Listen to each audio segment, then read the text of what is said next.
이상준 선생님 큰 박수로 한번 모셔볼까요? 앞으로 나와주시기 바랍니다.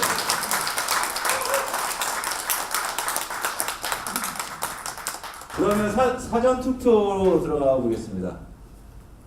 자, 본격적인 질문이 되겠습니다. 이후에 사후 투표도 동일한 질문을 할 겁니다. 그럼 사전 투표와 사후 투표가 어떻게 바뀌는지 우리는 볼 수 있게 되겠는데요.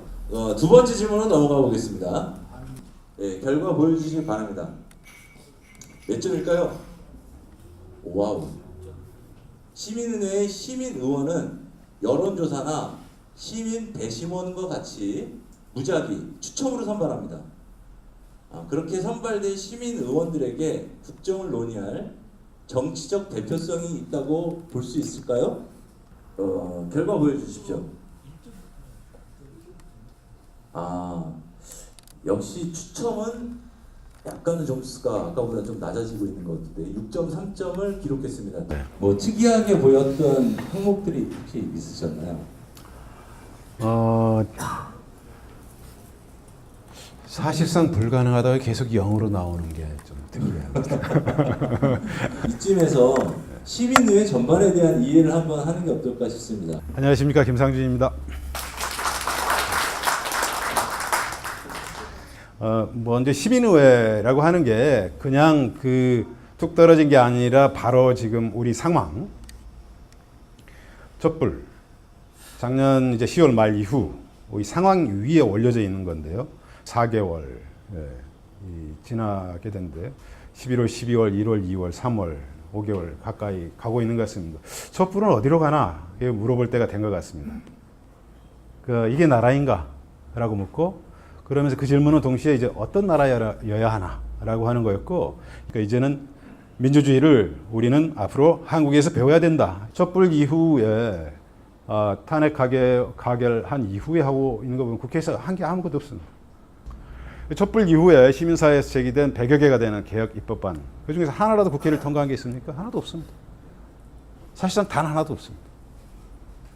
촛불이라고 하는 것은 그 혼이다, 정신이다, 의지다.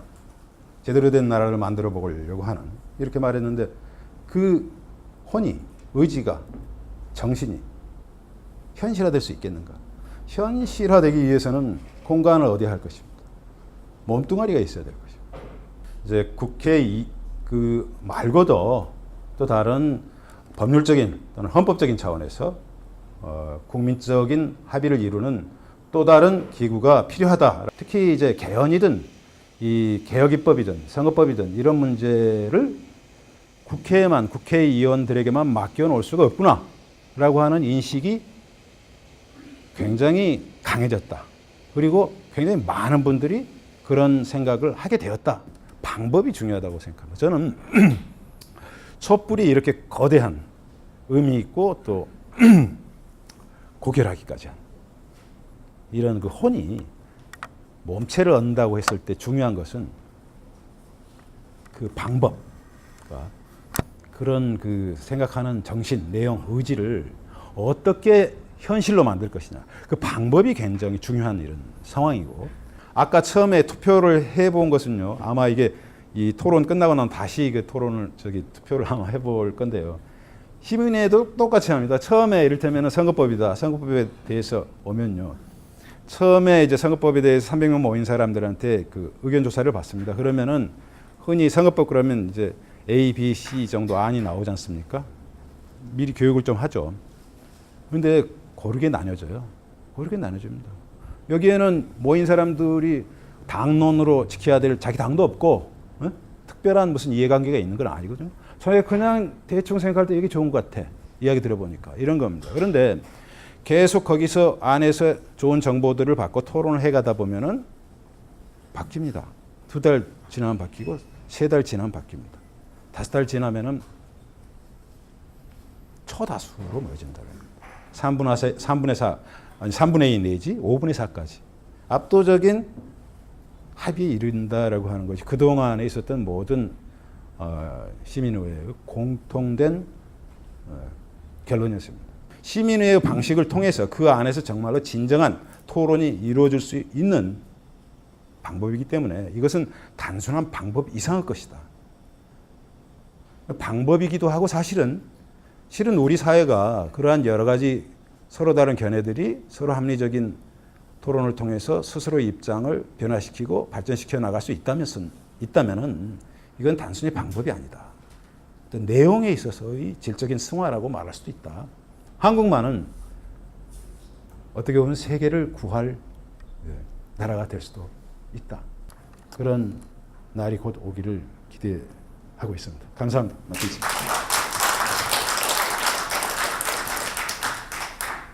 플로어의 토론을 이런 식으로 받아보겠습니다. 지금 다 주머니에 손을 넣으셔서요. 스마트폰을 이렇게 들어주시기 바랍니다. 이제 다 도착하고 있는 겁니다. 이 URL을 눌러주시면 됩니다. 네, 감사합니다. 저는 오늘 김상준 교수님께서 말씀하시는 게 저한테는 좀 되게 의미가 많습니다. 딱 하나거든요. 탄핵해야 된다. 그런데 그게 100만이 만약에 탄핵이 되고 나면 이게 다 흩어져 버릴 거냐. 교수님께서도 지금 그 걱정을 하고 계시는 것 같은데요. 그럼 그걸 어떻게 좀 더 지속적으로, 그리고 좀 작은 단위에서 혹은 큰 단위에서 해볼 건가 이런 생각이 들고요. 그럼 뽑을 때 어떤 방식으로 뽑을 거냐, 투표로 뽑을 거냐, 추첨으로 뽑을 거냐. 특정한 직종은 호민간에는 뽑지를 않거든요. 이게 차라리 좀 기초 단위에서 해보는 게 어떨까. 그 친구 중에 하나가 그 4.16 세월호 그 참사 그 대학생 협의회에서 활동을 하고 있는데 그 세월호 참사 진상규명하라고 그렇게 광장에 나가서 소리를 치고 막 5만 가지 짓을 다 했는데 결국에 귀결되는 건 특별법 제정하라. 국회의원한테 가서 수몇 자라 붙잡으면서 제정해주세요. 제정해주세요. 이렇게 입법 청원하는 것밖에 없더라는 거죠. 굉장히 유리되어 있는 거예요. 그러니까 아무리 광장에서 떠들어도 지금 정당에서는 그걸 제대로 받지 못하는 거라는 거죠. 그러면 지금 대의제냐 직접민주주의냐 그 차원을 떠나서 일단 지금 우리 한국 민주주의 대의제가 좀 수술이 필요하다. 좀 그런 면에서 저는 좀 공감이 많이 갔던 것 같습니다. 네. 질문들이 왔는지 한번 볼까 하는데요. 한번 보여주시기 바랍니다. 어우, 뭐 이렇게 질문들 많이 해주셨네요. 시민의회 대표성 홍보는 모집단의 크기 추천, 구체적인 시민의회 상과 관련된 질문인데요. 이 질문해 주신 분이 어느 분인지 손 들어주시기 바랍니다. 아무나 아까 말씀하실 때 로또 얘기를 많이 하셨는데 로또는 사실은 어떤 전문성이나 내지는 그 수준이라든가 이런 게 전제되어 있는 게 아니고 어느 날 그냥 이렇게 맞는 거잖아요. 그리고 로또는 사실 결과가 불행한 걸로 대충 알고 있거든요. 저는 그래도 시민회를 시도할 수 있는 게 성주에 사드 반대하는 국민들의 그 저기 보면서 한 100일쯤 모이니까 어느 정치인, 어느 학교보다 훌륭한 내용을 접근하는 걸 지켜봤어요.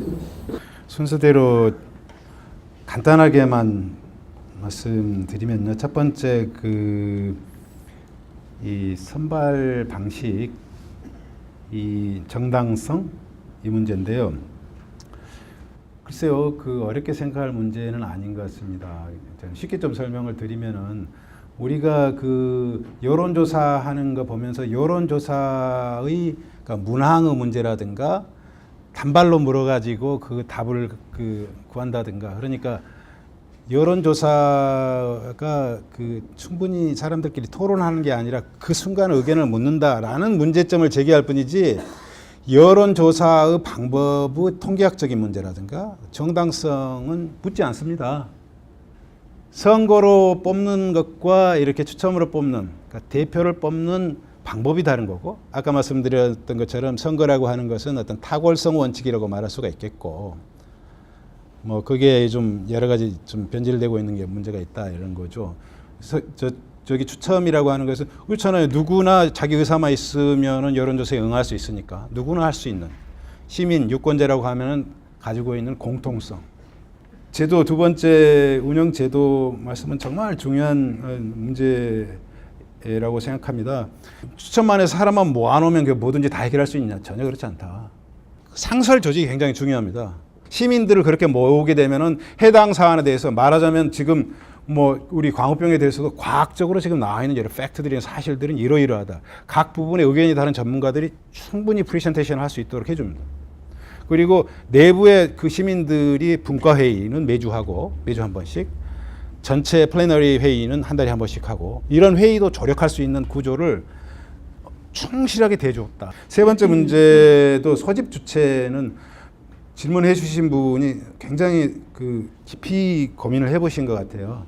소집 주체는 크게 세 가지가 되겠죠. 비슷합니다. 그러니까 국민 유권자의 몇 % 이상이 요구할 경우 어떤 의제를 내놓고 하겠죠.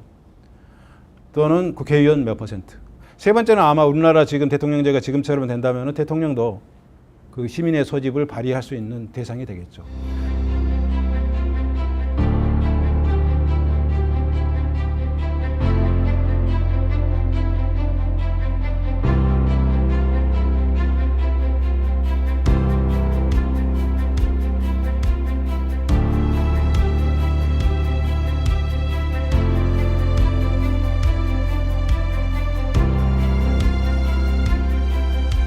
여기서 사실은 좀 제가 설명이 부족했거나 이런 부분들은 다음번에 그 이주문 교수님이 정말 후련하게 여러분들의 그 궁금증이나 필요한 부분들을 다 해소해 주시지 않을까 하는 생각입니다. 아리스토텔레스가 이런 유명한 말을 했죠. 선거는 귀족적이고 추첨은 민주적이다. 다음 제 시간 때는 왜 시민의회를 추첨이라는 방식을 통해서 하는 것이 필요한가. 여러분들께서는요 훨씬 더 이렇게 많은 분들이 그 세대가 어려도 참여하기 좀 쉽게 저희들이 구상을 하고 있으니까요 많이 소개해서 젊은 사람들도 많이 와서 세대 간 이렇게 공감도 나누는 자리였으면 좋겠습니다. 대단히 감사합니다. 감사합니다.